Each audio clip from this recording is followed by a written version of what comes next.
Magic. My ex-wife once took me to a mystic named Ms. Jackie, who shared a rusted camper trailer on the outskirts of town with 2 feral cats and a collection of porcelain saints. A glowing green neon hand with psychic written underneath in curlicue script hung outside.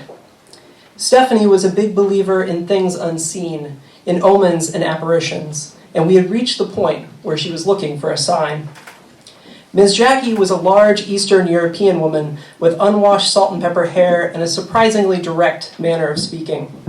We sat in what functioned as her parlor around a fold-out coffee table, cluttered with coupon clippings and chunks of sparkling purple geodes, and we unburdened ourselves to her.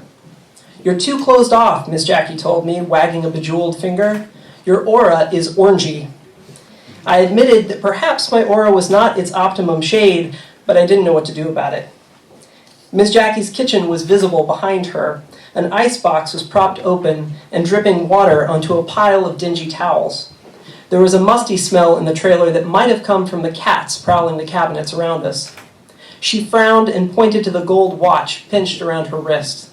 "It's 4:44, she told me. "Time to talk to your angels." Stephanie nodded sagely and handed me a pair of L-shaped dowsing rods.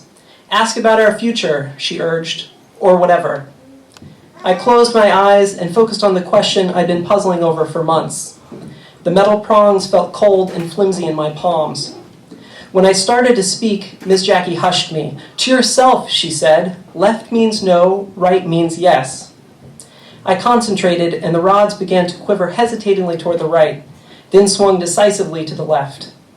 On the drive home, Stephanie wanted to know what I'd asked, and I refused to tell her. "Can't," I said. "Bad juju." That night, she nudged me awake and began dealing out tarot cards across the comforter. "Pick one," she said, "for me." I rubbed the sleep from my eyes and pointed.